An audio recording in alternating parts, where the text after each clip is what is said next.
Vamos abrir a Bíblia, Jeremias, capítulo 29. Jeremias, capítulo 29. Nós vamos ler alguns versículos de Jeremias 29, Jeremias 30 e Jeremias, capítulo 31. Se eu falar fora do microfone, todo mundo escuta? Tem algum problema? Não, da gravação não, né? Como não está filmando, eu me sinto muito preso. O microfone a gente não conseguiu colocar. Então, agora melhorou. Jeremias capítulo 29. Nós vamos ler dos versos 1 ao 14, está projetado aí. Depois a gente vai pular alguns versículos, tá bom? Jeremias capítulo 29. Eu vou ler conforme o que está projetado, para a gente ler todo mundo numa versão só, tá joia? Diz assim a palavra do Senhor. Este é o conteúdo da carta que o profeta Jeremias enviou de Jerusalém aos líderes que ainda restavam entre os exilados, aos sacerdotes, aos profetas e a todo o povo que Nabucodonosor deportara de Jerusalém para onde? Babilônia. Isso aconteceu depois que o rei Joaquim, a rainha mãe, os oficiais do palácio real, os líderes de Judá e Jerusalém, os artesãos e os artífices foram sido deportados de Jerusalém para a Babilônia. Ele enviou a carta por intermédio de Elazar, filho de Zafã, e Gemarias, filho de Ilquias, os quais Zedequias, rei de Judá, mandou a Nabucodonosor, rei da Babilônia. E a carta dizia o seguinte, 2 pontos, presta bem atenção. Assim diz o Senhor dos Exércitos, o Deus de Israel, a todos os exilados que deportei de Jerusalém para a Babilônia: construam casas, habitem nelas, plantem jardins e comam de seus frutos, casem-se e tenham filhos e filhas, escolham mulheres para casar-se com seus filhos e dê as suas filhas em casamento, para que também tenham filhos e filhas. Multipliquem-se e não diminuam. Busquem a prosperidade da cidade para a qual eu os deportei e orem ao Senhor em favor dela, porque a prosperidade de vocês depende da prosperidade da cidade. Qual é a cidade? Babilônia. Porque assim diz o Senhor dos exércitos, que é mais poderoso do que os exércitos da Babilônia de Nabucodonosor. O Senhor dos exércitos, o Deus de Israel: não deixem que os profetas e adivinhos, sociólogos, filósofos, políticos, a turma que forma a mentalidade aí de vocês, que há no meio de vocês, os enganem. Não deem atenção aos sonhos que vocês os encorajam a terem. Eles estão profetizando mentiras em meu nome. Eu não os enviei, declara o Senhor. Assim diz o Senhor: quando se completarem os 70 anos da Babilônia, eu cumprirei a minha promessa em favor de vocês e trazê-los de volta para este lugar. Porque sou eu que conheço os planos que tenho para vocês, diz o Senhor. Planos de fazê-los prosperar e não de lhes causar dano. Plano de dar-lhes esperança e um futuro. Então vocês clamarão a mim, vocês virão orar a mim e eu os ouvirei. Vocês me procurarão. A outra versão diz: vocês me buscarão e me acharão quando me buscarem de todo o coração. Esta é a palavra que veio da parte do Senhor. Assim diz o Senhor, Deus de Israel: escreva no livro todas as palavras que eu lhe falei. Pode continuar. Perdão, irmão, foi eu que me perdi, não foi? Daí pode passar. É aí?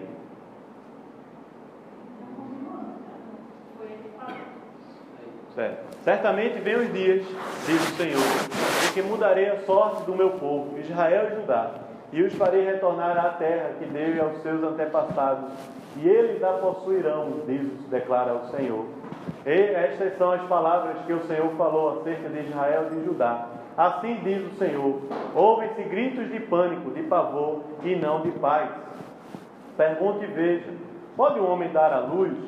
Pelo que vejo, então, todos os homens com as mãos no estômago. Ele está se referindo aqui aos babilônicos. Ele vai falar sobre isso. Como uma mulher em trabalho de parto. Porque estão pálidos todos os rostos. Como será terrível aquele dia, sem comparação. Tempo de angústia para Jacó, mas ele será salvo. Naquele dia, declara o Senhor dos Exércitos, quebrarei o jugo que está sobre o pescoço dele e arrebentarei as suas correntes. Não mais serão escravizados pelos estrangeiros. Servirão ao Senhor, ao seu Deus, e a Davi, seu rei, que darei a eles. Por isso vocês serão o meu povo, versículo 22, e eu serei o seu Deus. Presta atenção nesse versículo aí, que é o 30:22. Pode passar. 31, de 1 a 3. Naquele tempo, diz o Senhor, serei o Deus de todas as famílias de Israel, e eles serão o meu povo. Assim diz o Senhor, o povo que escapou da morte achou favor no deserto, quando Israel buscava descanso. O Senhor lhe apareceu no passado, dizendo, eu a amei com amor eterno, com amor leal a atrair. Esta é a aliança, versículos 33 e 34. Esta é a aliança que farei com a comunidade de Israel, depois daqueles dias, declara o Senhor. Porei a minha lei no íntimo deles, e a escreverei nos seus corações. Serei o Deus deles, e eles serão o meu povo. Ninguém mais ensinará ao seu próximo, nem ao seu irmão, dizendo, conhece ao Senhor, porque todos eles me conhecerão, desde o menor até o maior, diz o Senhor. Porque eu lhes perdoarei a maldade, e não me lembrarei mais dos seus pecados. Amém. Até aí, não é? Amém. Nós lemos o capítulo 29, de 1 até o 15, mais ou menos. Nós lemos os versículos 32 ao final. Nós lemos o capítulo 30, 21, 22, capítulo 31. Eu tentei selecionar as partes para o texto não ficar muito grande. E aqui também alguns aspectos históricos muito pessoais ao momento que estava se passando, e outros aspectos que são históricos, mas que se aplicam também ao tempo que nós vivemos hoje como sociedade. Não é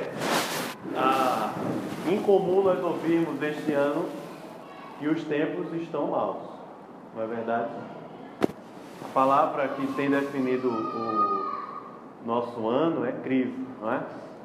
Você vê, é interessante que o Jeremias fala aqui, não é? Você vê os profetas da cidade, os profetas contemporâneos, eles vão falar de crise. Há uma instabilidade muito grande dentro lá da política, do executivo, no legislativo. Há uma instabilidade muito grande nas forças armadas brasileiras. Há uma instabilidade muito grande no comércio, nas relações. Há tanta crise, tanta notícia ruim que nós temos recebido. É fato que nós somos uma sociedade líquida. As relações, elas são descartáveis, elas passam. Nós aprendemos assim, nós aprendemos a utilizar os bens culturais de acordo com aquilo que a gente gosta, tem vontade e tem prazer. Mas também nós passamos a aprender e a desfrutar das pessoas também, à medida que a gente gosta, que a gente tem prazer, à medida que estão nos servindo. Nós passamos a desfrutar de um bocado de coisas na sociedade, em todos os âmbitos, a partir daquilo que eu gosto. É a igreja que eu gosto, é a roupa que eu gosto, é a sociedade, é a família que eu gosto, é o tipo de coisa que eu gosto. E essas coisas, à medida que o termômetro se torna, na verdade, o que eu estou gostando, o que eu não estou gostando, o que eu estou sentindo prazer ou o que eu estou sofrendo um pouco mais, o que eu estou, de repente, desenvolvendo com muita tranquilidade, mas uma outra coisa que eu estou desenvolvendo com muita dureza, está muito difícil, a gente passa a selecionar, porque é fato que nós gostamos mais das coisas que nos dão prazer. É fato que nós gostamos mais das coisas mais fáceis. É fato que nós gostamos mais da vida mais estável, do conforto. É fato que a gente gosta mais de ter uma vida projetada. É tanto que a indústria cultural, aí no final do século XX, XXI, projeta para nós como os famosos vivem.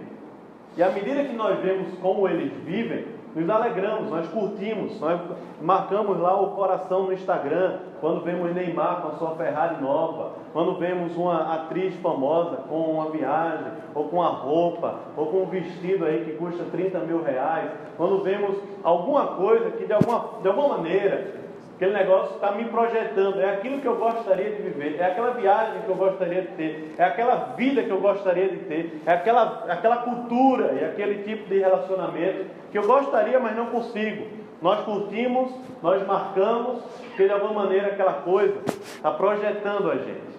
Ou na verdade eu olho para aquela coisa e tento me projetar naquele carro, naquele bem, naquela vida, naquele dinheiro, naquele salário, naquele tipo de relação. E assim o mundo e a sociedade vai se desenvolvendo em todas as esferas, à medida que nós precisamos, à medida que nós queremos, à medida que nós gostamos, ou até para ser mais atual, à medida que nós estamos curtindo.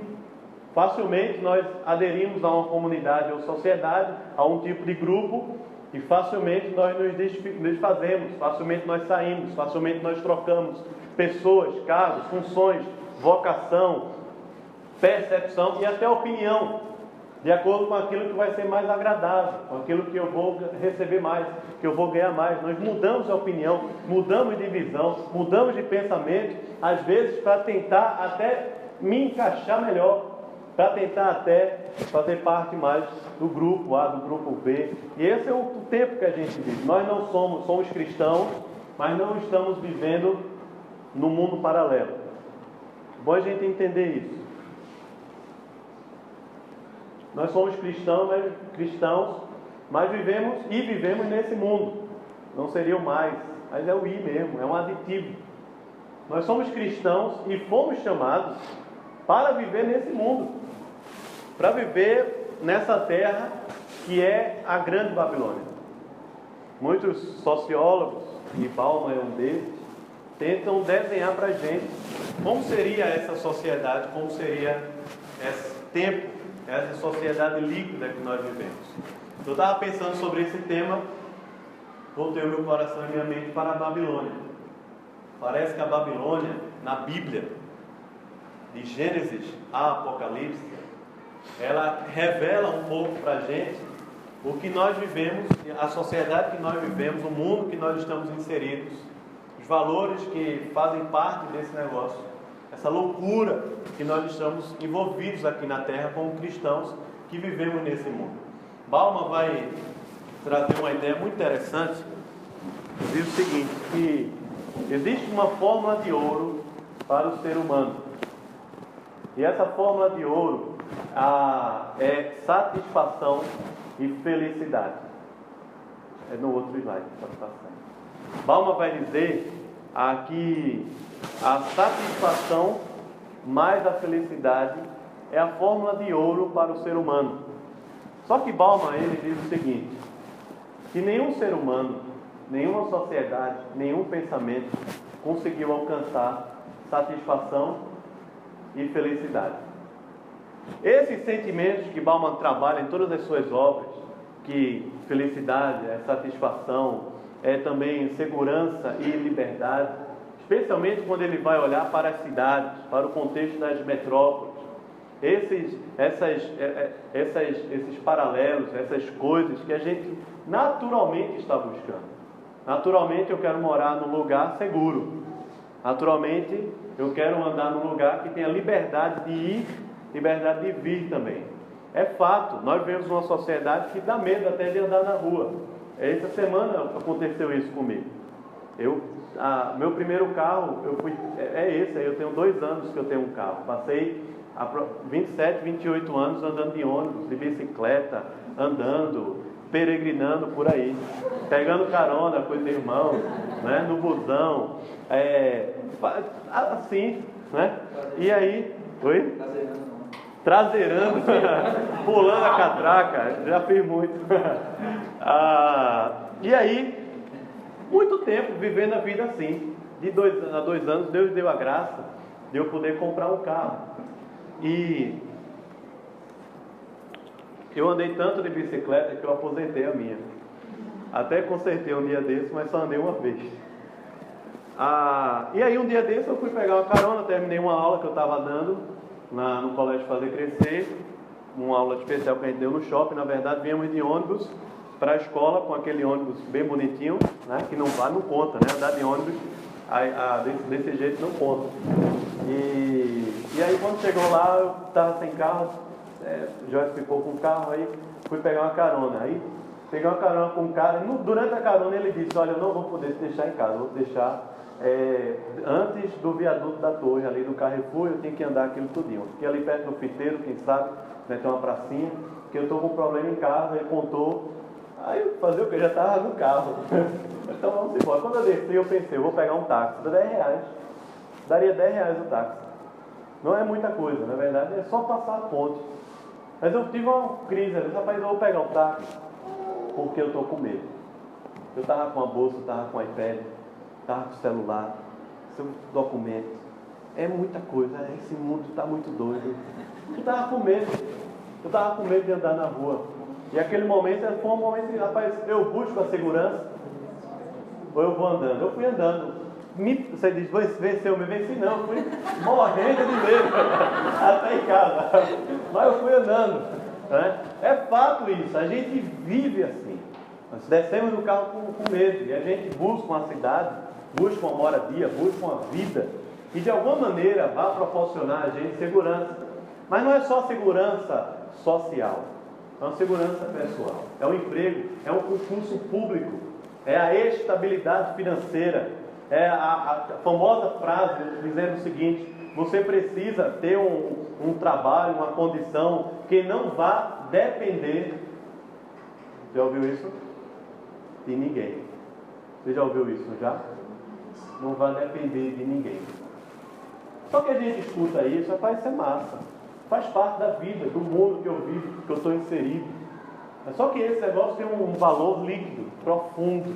Esse negócio é uma coisa que vai minando as nossas forças e a nossa espiritualidade, porque ele tem um princípio que não é bíblico, ele tem um princípio, e o mundo que nós vivemos, ele está cheio desses princípios e desses valores que não são bíblicos, mas que estão em rebeldia contra Deus.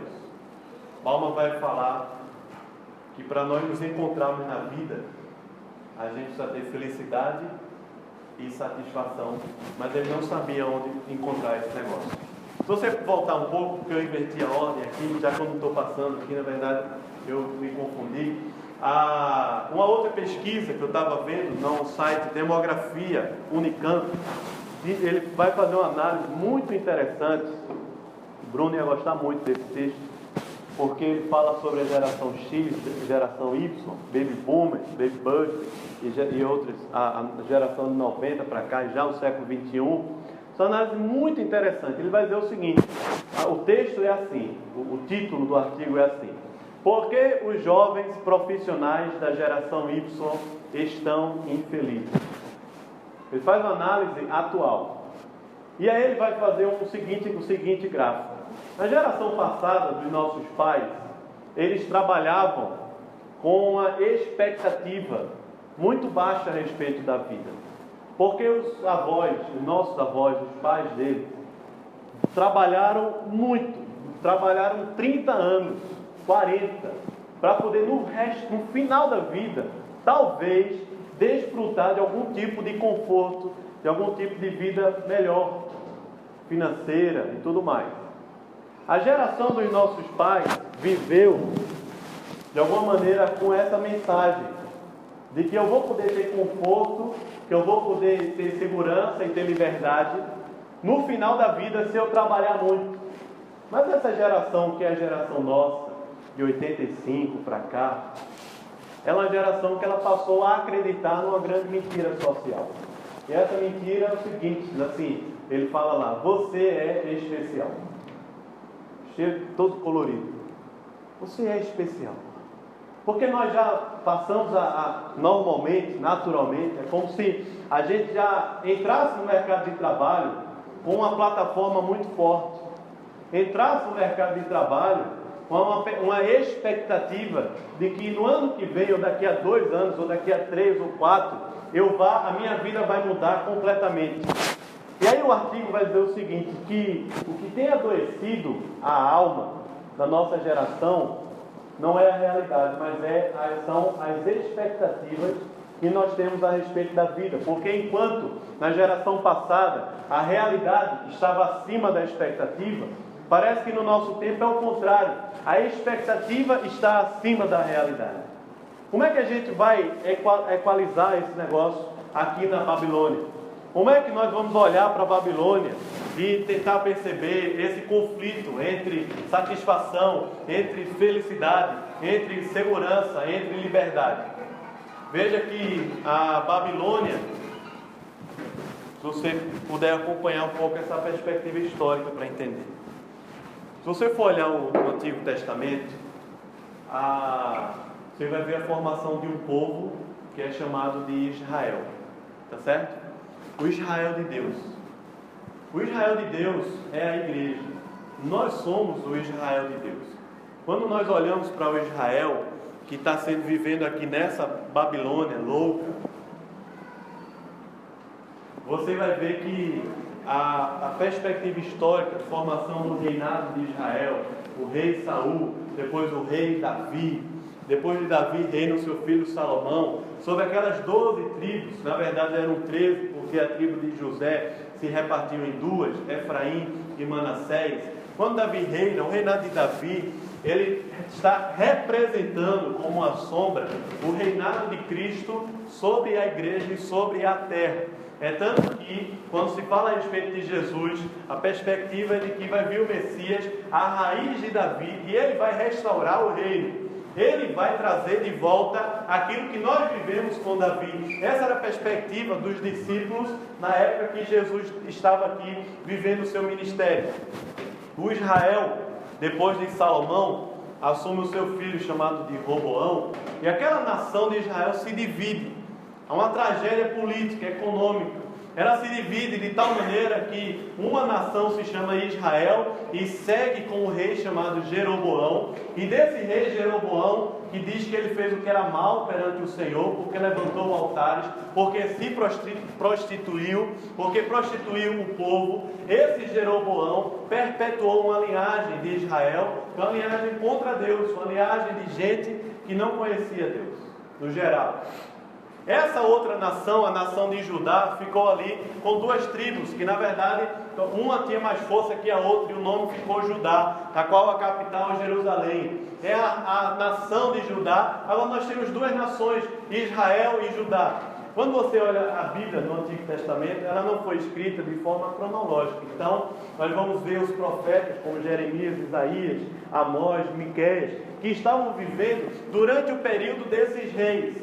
Esses reis aqui que vão viver em Israel, na sua maioria, se não todos, o relato bíblico é: fulano de tal começou a reinar em Israel. Fez ele o que era mal perante o Senhor, seguindo os pecados de Jeroboão. Os pecados de Jeroboão era a idolatria, era a imoralidade sexual, e isso diante de todo o povo. Quando vai falar de Judá, ele diz assim: a nação de Judá, os reis de Judá, fulano, beltrano, alguns, ele vai dizer assim, fez o que era reto perante o Senhor, como Ezequias, como Josias e outros. Ele fez o que era reto, ele tirou os altares lá dos altos, ele adorou o Senhor, ele restaurou o culto ao Senhor, ele trouxe a palavra de Deus de volta ao centro. Há alguns relatos assim, e outros relatos de reis que fizeram o que era mal perante o Senhor, que trouxe de volta os ídolos, que trouxe de volta a prostituição, não apenas para a nação geral, mas para a sua própria casa. Mas na caminhada dos reis de Judá, ainda alguns relatos que dizem assim: fulano começou a reinar sobre Judá, fez ele o que era reto perante o Senhor, tirou os ídolos e tudo mais, mas o povo continuou adorando os ídolos e se prostituindo. A mensagem de Deus através dos profetas, dos quais Jeremias, Isaías, Amós, Miqueias e outros mais, era de juízo. Porque a mensagem do Evangelho e a mensagem de Deus para o seu povo traz sim uma mensagem de salvação, que era a mensagem dos profetas. A salvação, o livramento do Senhor está posto. Arrependam-se, abre o coração, tira esse ídolo, tira esse negócio. Mas também traz consigo uma mensagem de juízo. E o juízo de Deus veio sobre Israel através de um reino chamado Assíria. Lá o rei Osés estava reinando, Senaqueribe veio, tomou e destruiu tudo. Aquele reino de Israel vai gerar aquela mistura de povos que vai se desenvolver durante o reino da Assíria, Babilônia, Grécia, Roma. Vai chegar até o tempo de Jesus com os samaritanos. Por isso que aquela questão lá de João capítulo 4, de Jesus com a mulher samaritana. Havia uma rixa ali, histórica. O povo de Judá recebeu o livramento da parte da Assíria. Isaías, você vai ver no capítulo 36, mais ou menos, vai falar a respeito desse livramento lá com Ezequias. Esse livramento de Deus. Judá não morreu, não acabou, não foi destruída, mas Babilônia estava para vir. Babilônia, um grande império. A figura do Nabucodonosor como o rei que foi o mais forte de todos na Babilônia, tomou a Assíria e estava expandindo o seu domínio sobre toda a terra. E essa expansão chegou até Judá. Mas na verdade, se você olhar um pouco o texto, Jeremias, outros textos mais, Isaías, você vai ver que a Bíblia vai se referir a Nabucodonosor como a todos os reis da terra. Deus falando assim, é o meu servo, eu reino sobre ele. Deus falando aqui ao povo de Deus que estava na Babilônia, que ele era o Senhor dos exércitos, Deus é que reina sobre a terra. Mas Nabucodonosor invadiu Judá, tomou tudo. Nabucodonosor primeiro tirou os caras do intelecto lá, os mestres, como Daniel, né?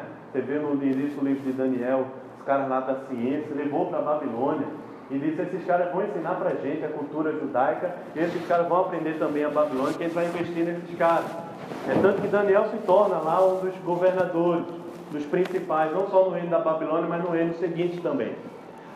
Esse Nabucodonosor vai fazer algumas invasões também. E na última que ele fez, ele destrói o templo, que era o sinal ali da adoração a Deus, a presença de Deus.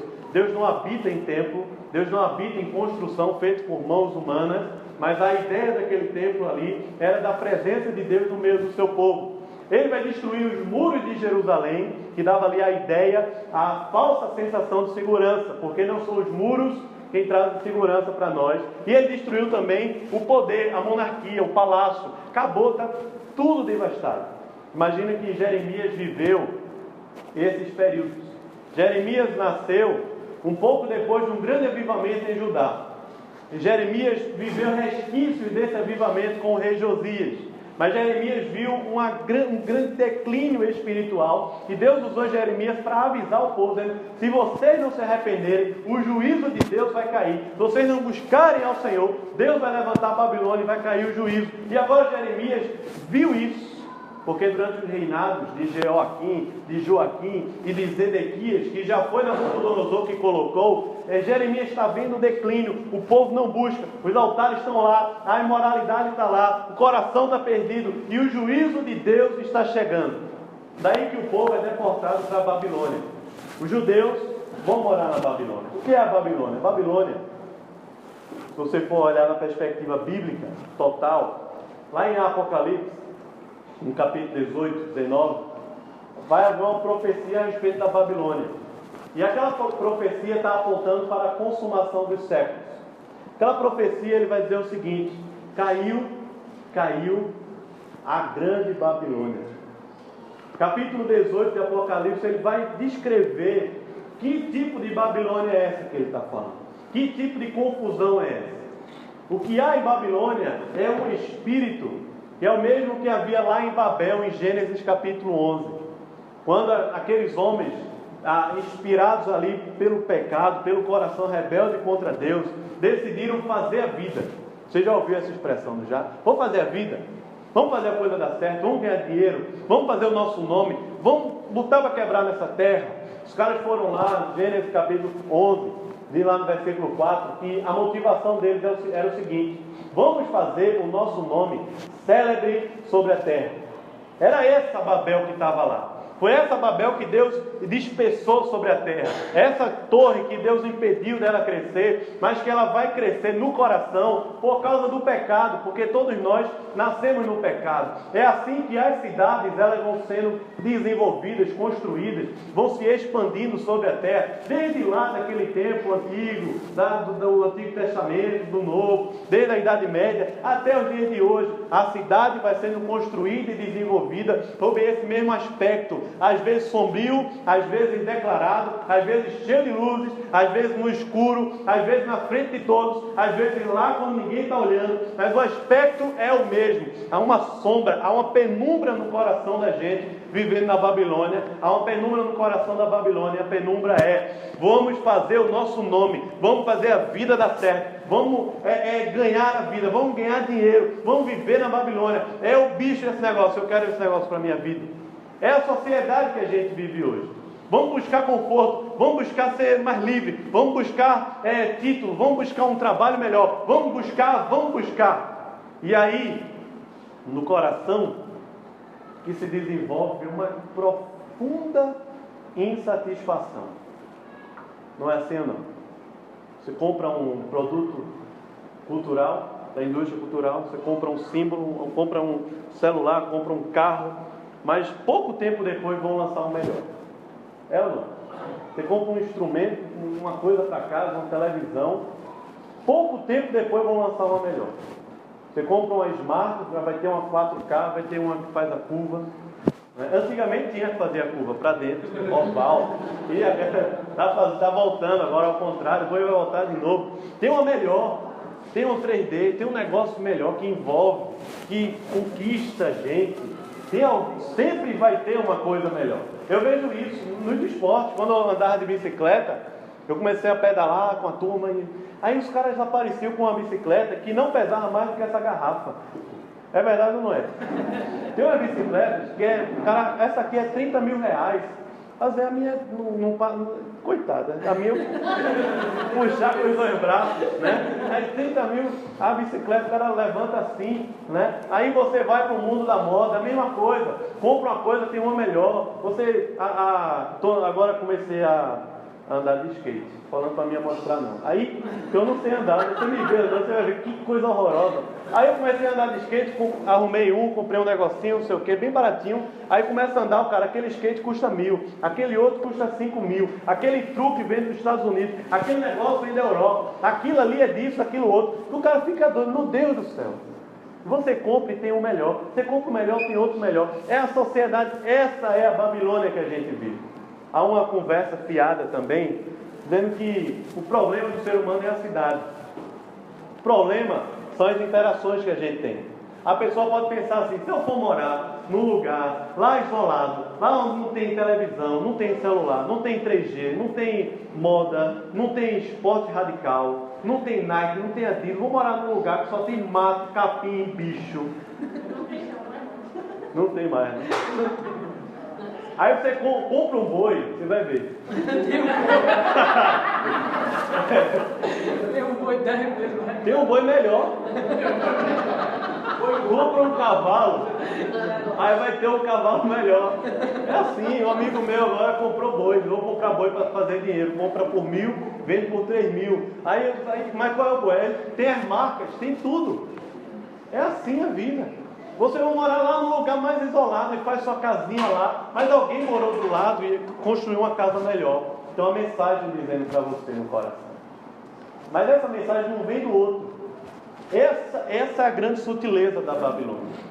É que essa mensagem, essa vida na Babilônia, essa mensagem, ela não vem do outro. Ela não vem da marca, ela não vem da televisão, ela não vem da política, de Brasília, ela não vem, sei lá, de propaganda, de filme, de novela. Essa mensagem vem da cobiça que existe no nosso coração. É assim que Tiago, capítulo 1, define a coisa. O pecado, ele é gerado pela cobiça que já existe, já está lá. E essa cobiça é fruto dessa Babilônia. Babilônia, ela representa a cidade sem Deus. Babilônia, ela representa a descendência de Caim, a Nimrod. Babilônia, ela representa a descendência da serpente que enganou Adão e Eva a se rebelar contra Deus. Babilônia representa todo esse sistema. Por isso que em Apocalipse capítulo 18, 19, nós vamos ver o grande anúncio do Senhor Jesus. Caiu, a grande Babilônia caiu na consumação dos séculos. É por isso que quando nós olhamos para esse texto, há uma coisa meio diferente aqui. Porque a vida em Babilônia, que esse pessoal estava vivendo, aparentemente era muito ruim. Não sei você, mas por muito tempo foi projetado para mim, na minha mente, através das coisas que eu lia, aprendia, de que a vida na Babilônia, do exílio, dos 70 anos que Judá passou na Babilônia, foi uma vida triste, difícil, terrível. Não é assim, não? O exílio babilônico, as pessoas dizem, o exílio, há 70 anos. É verdade que muitos aqui sofreram, porque foram afastados da sua família. Muitos aqui sofreram, porque viram o templo, a monarquia, o poder, as muralhas caindo.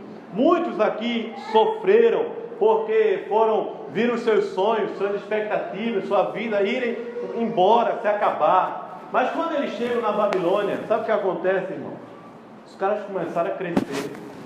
O povo começou a se desenvolver.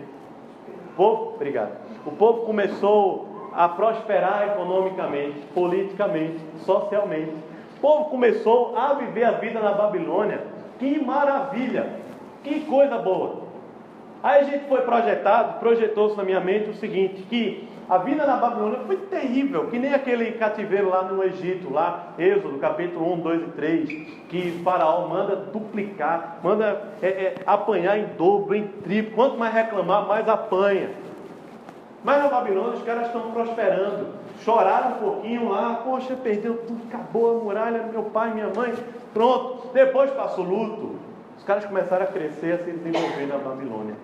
É tanto que 70 anos depois daqui desse texto, quando um novo reinado surge, o reinado Médio-Persa, do rei Ciro, que Isaías, capítulo, não lembro agora se é o 59, vai dizer que é o meu servo. Deus fala assim, Ciro é meu servo. E aí lá, quando ele assume, que define que o povo deveria voltar para sua terra e reconstruir, não somente os judeus, mas os outros povos que viviam essa dominação, esse tipo de escravidão, que não era a mesma escravidão do chicote, mas era uma escravidão servil, trabalhavam para o rei prosperava, o reinado prosperava, e eles também, consequentemente, estavam crescendo e melhorando de alguma maneira.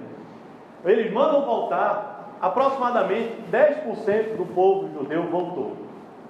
É só você olhar na Bíblia, os relatos, Esdras, Neemias, Ageu, Zacarias, Malaquias é um pouco depois dessa volta, mas eles vão retratar esse tipo de inércia, esse tipo de apatia que estava presente ali no povo, porque quando o povo estava vivendo lá na Babilônia, a coisa dos 70 anos, que é muito tempo, é mais do que uma aposentadoria de trabalho, 70 anos, é outra geração, 3 gerações estão aqui envolvidas, a turma está crescendo, começou a construir, começou a ganhar terra, a desenvolver aquela terra, a enricar, a prosperar economicamente, a ter influência na cidade, a coisa começou a melhorar. Sabe aquele tipo de gente que foi viver nos Estados Unidos? Eu não sei se tem alguém aqui, então eu posso falar, e se tiver eu não sei. Aí passou 10 anos morando lá nos Estados Unidos. Quando volta para o Brasil, esse Brasil, miséria, meu Deus, essa fila, esse negócio, esse ônibus que anda pela frente, não tem ar-condicionado, esse trânsito, esse negócio esburacado, não tem uma ciclofaixa, não tem calçada para andar, a coisa não funciona, o banco não funciona, não sei o que, não é assim ou não? O cara volta e ele entra num ministério da reclamação. Só faz reclamar no Brasil. Reclama de Recife, reclama do calor, reclama quando chove, reclama porque lá, porque lá. E vive como se a coisa fosse lá. Não é assim ou não? Coisa entra no coração.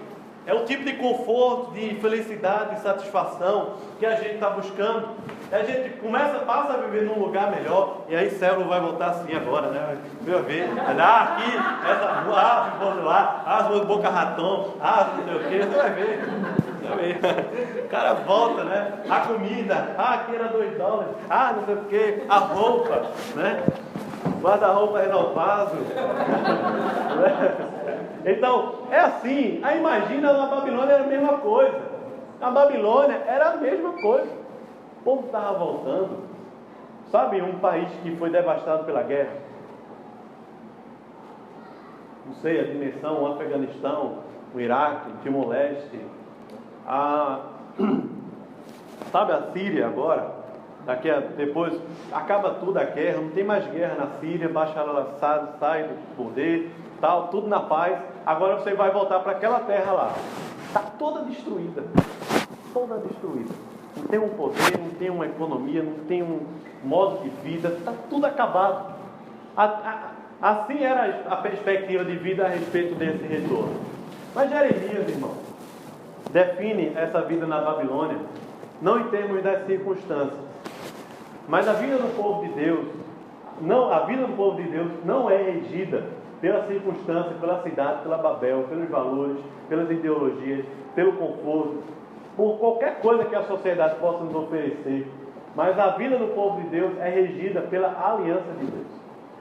É a aliança de Deus presente no coração do povo que faz com que Jeremias escreva isso, faz com que Ezequiel escreva também o seu livro, apontando para essa aliança. E a aliança, os termos da aliança é o mesmo de Gênesis a Apocalipse e é o mesmo hoje. Você vai ver Moisés falando isso e nós estamos vendo Jeremias falando isso aqui. Vocês serão o meu povo, eu serei o quê? O seu Deus. Nós lemos isso aqui. O termo não é o termo de uma aliança que ela é líquida, porque ela vai sendo domesticada, ela vai sendo adaptada de acordo com a vida de algumas pessoas, ela vai sendo adaptada de acordo com o grupo social, de acordo com a cidade, com a cultura, ela vai sendo adaptada para se contextualizar. Claro, muitas coisas vão se contextualizando, mas a aliança é a mesma. E é a aliança de Deus que nos garante a vida e a paz na Babilônia. Porque a aliança de Deus não depende do que eu faça, depende do que Ele fez por mim. Você olha para a cruz, a coisa fica evidente. Deixa eu falar um pouquinho de Abraão, para ver se com outro cenário você consegue entender. Em Gênesis capítulo 15, Deus falou com Abraão. Deus disse a Abraão o seguinte: você vai pegar os animais, vai cortar eles no meio, vai colocar de um lado um pedaço e do outro um pedaço, e o sangue desse animal vai estar tudo aqui. E aí a gente vai fazer uma aliança. Deus falou para Abraão assim: eu vou fazer uma aliança com você. O pacto daquela aliança era o seguinte: eu vou cumprir o que eu estou falando, e você, Abraão, vai cumprir o que você está falando. Se eu não cumprir, ou você não cumprir, aconteça conosco o que aconteceu com esses animais. Entendeu ou não? Quer fazer um acordo com a pessoa? Faz a mesma coisa. No instante. É assim. Se não cumprir, vai morrer. Essa é a aliança, porque era assim que as pessoas faziam. Só que em Gênesis capítulo 15, Abraão preparou todo o cenário, organizou tudo e ficou lá esperando. Esperou, e Abraão dormiu. Porque veio uma sombra, uma escuridão, trevas, que Abraão, ele dormiu, ele apagou. E aí diz que quando Abraão dormia, quando Abraão não participava daquele negócio, Deus sozinho passou como um fogo por aquele altar, por aquele espaço ali, cheio de animais de um lado para o outro. Deus sozinho passou como um fogo. Abraão acorda, Deus fala com Abraão, dizendo: da tua geração farei uma grande nação, eles serão abençoados. Deus está falando para Abraão, não é do povo de Israel só, Deus está falando para Abraão, de mim e de você, que a descendência não é natural, não é física, a descendência é pela fé, é a descendência que não é pela circuncisão carnal, mas é a do coração. Deus está falando para Abraão que em Cristo todas as famílias da terra seriam abençoadas. Abraão participa daquele pacto, mas ele não fez nada por ele. A aliança de Deus em Cristo é a mesma coisa. Lá na cruz, Jesus, o Cordeiro de Deus que tira o pecado do mundo, ele estava ali na cruz, morrendo, recebendo ali o prego, sendo encravado naquela cruz, recebendo coroas de espinho, encravando na sua cabeça, sofrendo, padecendo como um morto, como um condenado, como a pior pessoa que poderia ver naquele tempo. Enquanto Jesus estava ali na cruz, ele estava pagando o escrito, a dívida que era minha e sua. Esse é o termo da aliança. O termo da aliança é: enquanto Jesus estava ali, o escrito de dívida estava sendo pago. Quando Jesus ressuscita, ele está dizendo para mim e para você o seguinte: eu venci a morte, eu venci o pecado. É a aliança de Deus. Vocês serão meu povo, eu serei o seu Deus. Essa é a aliança. Ou seja, a única coisa que pode fazer a vida brotar no meio da Babilônia não é circunstância, não é poder aquisitivo, não é liberdade, não é satisfação humana, secular, seja lá qual for esse tipo de satisfação. A única coisa que é mais forte, que é poderosa para trazer a vida ao nosso coração no meio da Babilônia é a aliança de Deus. Que a aliança de Deus é mais forte que o poder da Babilônia. Nós vivemos sob esse poder porque ele está no coração. Mas a única coisa que quebra o poder da Babilônia no nosso coração é a aliança, é o Espírito, é a graça de Deus, é a beleza da glória de Deus. Quebra o nosso coração. É quando nós ouvimos aquela voz bradando lá do céu assim, dizendo para mim: você é meu filho amado, eu tenho prazer em ti. Por causa de Jesus. Por causa de Jesus. Mas vamos ver isso aqui. Vocês serão o meu povo, eu serei o seu Deus. Ou seja, tudo bem, eu entendi isso. Eu conheci Jesus, mas a vida está difícil. Conheci Jesus, mas continuo aqui nessa terra. Jesus falou isso para os discípulos, irmão. João capítulo 17. Só que Jesus definiu uma nova identidade. O Evangelho define uma nova identidade. Essa nova identidade, aquilo que nós somos em Cristo, faz com que nós não pertençamos mais a esse mundo, mas nós ainda estamos nesse mundo. O que fazer nesse negócio? Jeremias capítulo 29, versículo 13, ele vai falar que nós podemos buscar Deus, buscar o Senhor, porque o conhecimento do Senhor é a fonte de vida da grande Babilônia. A vida ela só acontece por causa da aliança.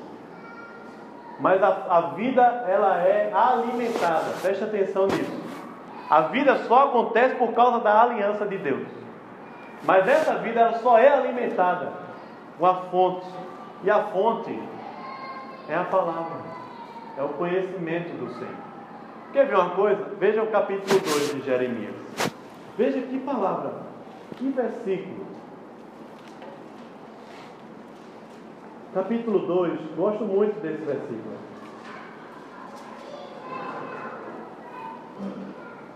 Versículo 11. Perdão, 13. Jeremias capítulo 2, versículo 13. Ele diz assim: 2 males cometeu o meu povo contra mim.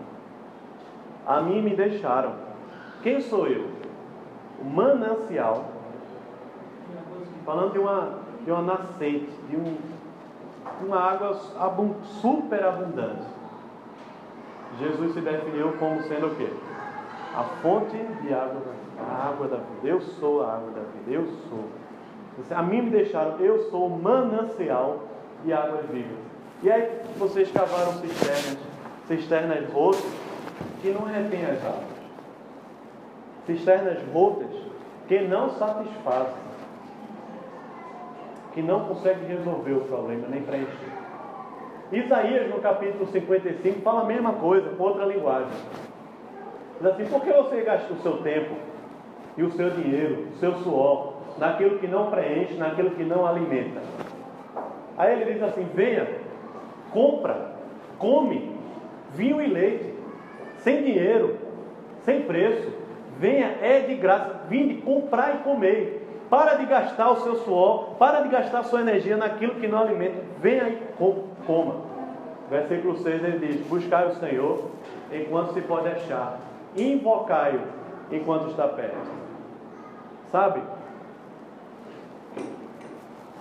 Nós hoje vivemos num tempo, como igreja, que as pessoas têm boas ideias. É fácil nós encontrarmos cristãos com boas ideias. Hoje, o pastor Sábio lá na igreja, estava pregando de manhã, falando isso, não foi, Chicão? Que foi abordado por um pastor essa semana de outra denominação, e ele disse o seguinte: vocês na Igreja das Graças têm um grande poder de influenciar a cidade. Isso é mesmo por quê? Porque você lá tem pessoas que estão inseridas, tem gente que está envolvido com política, tem gente que está nos bancos, tem gente que está em multinacional, tem gente que é isso, tem gente que é aquilo outro. Falou só de pessoas que estão ocupando aí os cargos na sociedade. Eu não sei o que ele respondeu, mas hoje ele trouxe falando o seguinte, dizendo que não é isso que causa um grande impacto na Babilônia. Sabe, pode ter tanto potencial, tanta habilidade, tem tanta força, tem condição de fala bem, tem habilidade com isso, tem habilidade com tecnologia, tem ideias boas, tem sonhos bons, tem tanta coisa boa. Mas a única coisa que impressiona o coração de Deus é um coração quebrantado, é um coração contrito na presença de Deus. Daniel prosperou na Babilônia porque Daniel prosperou no secreto do seu quarto, com Deus. A vida na Babilônia faz a gente pensar o seguinte, que nós vamos crescer se nós prosperarmos na Babilônia. Mas a vida com Deus se define em que nós vamos crescer se nós prosperarmos na vida com Deus, na vida com a palavra, na obediência ao Senhor, andando com Deus. O que impressiona o coração de Deus não são as grandes ideias, os grandes feitos. Que Isaías capítulo 64, no versículo 6, vai dizer que as nossas obras não passam de tratos e de imundícia. O que impressiona o coração de Deus não são os grandes feitos, as grandes ideias, as grandes obras, as grandes coisas, o tornar o nome célebre sobre a terra. Esse é o valor, essa é a ideologia da Babilônia. Com Deus nós crescemos na palavra, na oração, no íntimo do coração, porque o conhecimento do Senhor é fonte de vida na Babilônia. É fonte. Por isso que a gente vive assim, tão cansado. Aí o cara diz, estou tão cansado que eu vou pegar agora os 30 dias, vou viajar o mundo inteiro, vou para um cruzeiro. Aí vai para um cruzeiro, vai para um spa, vai para um lugar mais bonito, paraíso da terra, mas volta, está cansado ainda. Estou cansado, vou dormir amanhã até doer. Aí dorme, acorda cansado ainda. Canseira na alma. A gente pensa que vai resolver com dinheiro, pensa que vai resolver com uma viagem, com uma vida melhor, com um conforto. Descansa, dorme, não resolve. Porque só resolve como Isaías capítulo 40 diz: que esperam no Senhor renovam as suas forças, correm e não se cansam, caminham e não se fatigam. Isaías 40, 31. Correm e não se cansam, caminham e não se fatigam. É vida com Deus, conhecimento do Senhor. Aí ele fala aqui no capítulo 30 e 31 que nós lemos, que a coisa vai abundar de tal maneira que ninguém vai precisar ensinar o outro, que todos vão conhecer o Senhor. A conversão faz isso. Entregar a vida ao Senhor, viver no Espírito, andar com Deus é isso. Eu não preciso te ensinar, porque Deus já falou com você, você fala para mim. A igreja é isso. Mas quando ensinamos, discipulamos pessoas, é porque Deus já está lá fazendo uma obra, Deus já está ensinando antes. Deus já está se revelando. É assim que ele fala, são os termos da aliança. E essa aliança aponta para a vinda de Jesus e aponta também para a consumação dos séculos. Mas tem uma mensagem aqui de Jeremias a respeito da vida do povo de Deus ali. Veja que a vida em Babilônia é uma vida missional. Ou seja, eu gosto dessa expressão especialmente por causa de um autor, que ele é pastor, chamado Timothy Keller. Mas eu sei que essa expressão, ela carrega às vezes um significado errado. Porque missional pode significar para alguns abrir mão até da mensagem do Evangelho para se tornar missional. O Evangelho de Jesus encarna, porque Ele é o Verbo que se fez carne. Ele é missional, porque Ele é a pessoa, a identidade, vivendo com a missão, que é a missão de Deus, por isso é missional. Mas em momento nenhum nós vamos ver Jesus abrindo mão do Evangelho, até porque Ele é o próprio Evangelho. A palavra que o Senhor fala aqui aos judeus é assim: vivam a vida, cresçam, se desenvolvam, orem pela paz, desenvolva lá, porque se Babilônia crescer, vocês vão crescer também. Se a vida da Babilônia melhorar, vocês vão melhorar também. Se as condições lá tiverem políticas, economicamente forem boas, se estiver trabalhando, se desenvolvendo, vai ser bom. Casem, construam família, constituam família. Tenha filho, tenha filhas. Vivam lá na Babilônia, desenvolvam isso. Eu olho para esse aspecto e penso que essa é a vida do cristão. Essa é a vida do povo de Deus. Nós não pertencemos ao mundo, mas estamos nele. É a vida missional, é a vida de Jesus, é encarnando o Evangelho de Jesus para viver na grande Babilônia, que um dia vai cair. Na expectativa, não que o governo de Dilma melhore, não é a expectativa aqui que Nabucodonosor seja mais legal, a expectativa aqui que o novo império seja mais legal, porque vai voltar, a gente vai poder viver o reinado de Davi. Era a expectativa até dos discípulos com Jesus. Atos capítulo 1, vai lá dizer para a gente: olha, Senhor, e aí? O Senhor já veio, 33 anos, né? Já teve 3 anos de ministério, a gente está aqui comendo, dormindo junto, andando de um lado para o outro, falando sobre o reino. O Senhor já morreu, a gente já ficou triste, achando que estava tudo acabado. O Senhor ressuscitou, foi lá, buscou a gente um por um, trouxe de volta, trouxe na visão novamente, o coração está aquecido, a gente está vendo o Senhor, tudo mais, já ressuscitou, venceu a morte e o pecado. E aí? E agora, Jesus? Quando é que o Senhor vai restaurar o reino a Israel? Jesus diz a eles assim: não competem a vocês saber esse negócio, competem a vocês viver no Espírito, ser testemunha de Jesus, onde Deus colocar você, daqui até os confins da terra, viver no poder do Espírito, aqui em Jerusalém, em Judeia, Samaria, até os confins da terra. Porque um dia, se você for ler Apocalipse, você vai ver isso.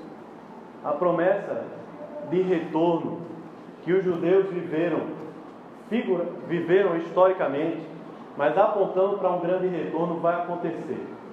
Apocalipse capítulo 15, Apocalipse capítulo 18, 19, até o finalzinho, quando ele vai falar da cidade celestial, Nova Jerusalém. Esse retorno que eles viveram aqui, 10% tentando reconstruir Jerusalém, esse tipo de retorno vai acontecer.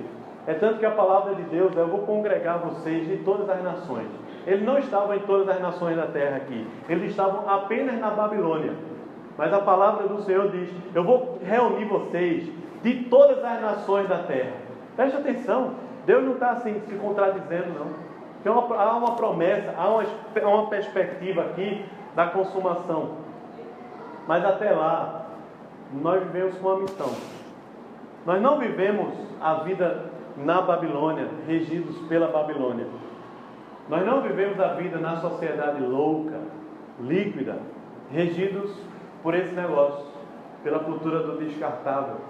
Mas nós vivemos nesse mundo, na Babilônia, com a missão de revelar os propósitos de Deus aqui na terra. Timothy Keller termina, eu queria terminar com essa frase.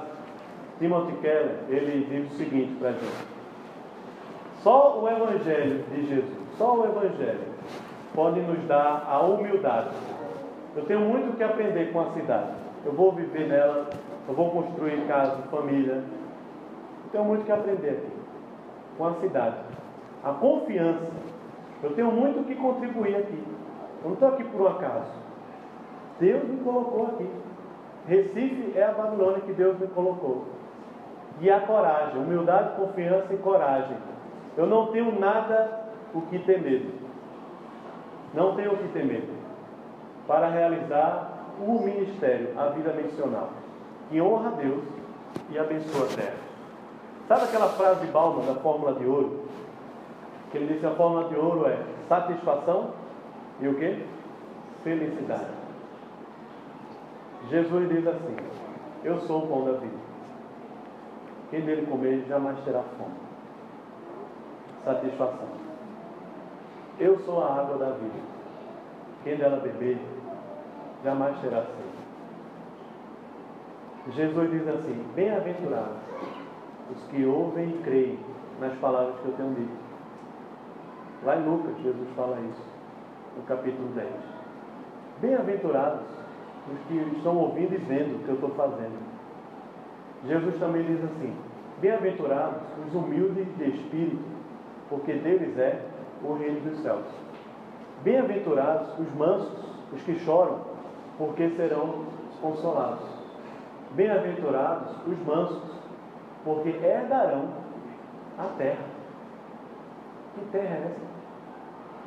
Os mansos não é calmo. Manso é uma pessoa segura por dentro. Ela tem uma segurança interna imensa. Bem-aventurado é uma palavra que define felicidade como sendo estar completo. Não é feliz porque eu tenho um sorriso no rosto. Eu posso até apanhar, vou ver uma circunstância difícil, a vida não está difícil. Ser bem-aventurado significa ser completo, pleno, cheio. Bem-aventurados humildes de espírito, porque deles é o reino dos céus. Hebreus, o livro de Hebreus nos diz que tudo nos foi revelado em Jesus. Mas o conhecimento da aliança de Jesus é por revelação. Parece que Bauman não entendeu isso. Mas parece que pelo Espírito você entendeu. Por causa do Espírito, em Jesus, nós podemos ter satisfação, nós podemos ter felicidade, nós podemos ser plenos e nós podemos ser completos, vivendo na Babilônia, mas alimentados pela aliança e pelo conhecimento do Senhor. Amém, irmãos? Vamos orar? Fecha os teus olhos aí. Não sei, de verdade eu não sei qual o discernimento, qual o pensamento, o que é que está na sua alma. Talvez a morte tão grande que não consegue enxergar a vida.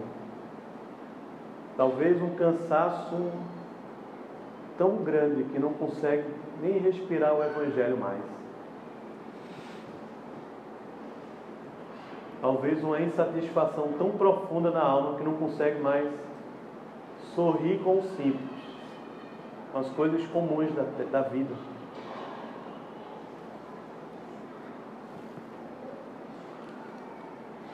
Talvez uma vida de prosperidade econômica, social, mas a vida privada,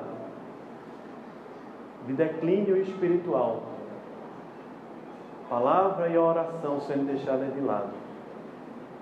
E o que brota de nós é o que vem de nós, porque a fonte de vida não está mais jorrando. Você pode orar ao Senhor, dizendo: Deus, eu quero viver o Evangelho, a Tua palavra, esse negócio que Jeremias pregou para nós, a tal ponto do conhecimento de Deus se tornar tão presente nessa igreja que um não precise mais ensinar o outro, porque o Espírito já se encarregou de ensinar. E a palavra, o Espírito e a palavra que testemunham a respeito do Filho até a consumação dos séculos. Senhor, nosso Deus e Pai, o Senhor conhece o meu coração, o Senhor sabe que não há dignidade nenhuma em mim, mérito, condição espiritual nenhuma para pregar o Teu Evangelho, Senhor. E o Senhor sabe que quem mais precisa disso sou eu. Então, Deus, por graça e misericórdia, sopra o Teu Espírito sobre a nossa vida. Aviva a Tua palavra, Senhor. Aviva a nosso coração. Como nós precisamos, Pai, como Babilônia, Senhor, com sua ilusão, com sua força, muitas vezes sorrateira, consegue nos levar a um caminho de tanta escravidão, de tanto cansaço, de tanta apatia espiritual. Mas, Senhor, a Tua verdade nos liberta. Então, Deus, revela, Senhor, a aliança, a graça, a fonte de vida, e nos usa nessa terra, Pai. O Senhor está vendo aqui, cada um de nós, durante a semana, estamos inseridos em lugares diferentes. Mas não é a nossa habilidade, Senhor. Não é nenhum título. Não é nada que seja humano, nosso jeito de ser, nossa forma de falar. O Senhor sabe, às vezes a gente confunde tantas coisas. Não é o que a gente ganha, é o que a gente faz, mas é o que nós somos em Cristo. E o que o Senhor determinou antes da fundação do mundo para a gente viver aqui na terra. Então, Deus, faz prosperar a nossa vida com o Senhor e usa cada um de nós aqui uma missão muito clara, Senhor, de propagar, de proclamar as verdades que libertam, a verdade do Evangelho, a graça de Deus que habita em nós, que atua em nós. Nós desfrutamos por causa do Senhor. Nós podemos anunciar a essa terra tanta morte, com tanta crise, com tanta instabilidade, com tanta insatisfação e tristeza de alma. O Evangelho de Jesus é fonte de vida. Então, Senhor, traz a nós, que somos o Teu povo, para mais perto do Senhor. A mim me deixaram, 2 males cometeram. A mim me deixaram e cavaram cisternas rotas. Senhor, livra o nosso coração desse engano, Pai. Aviva-nos, mais uma vez eu te peço, para vivermos firmes como uma rocha, nesse tempo e nessa sociedade que é líquida, é descartável, e que carece do Senhor Jesus. Em nome dele que nós oramos. Amém. Amém. Amém. Deus abençoe.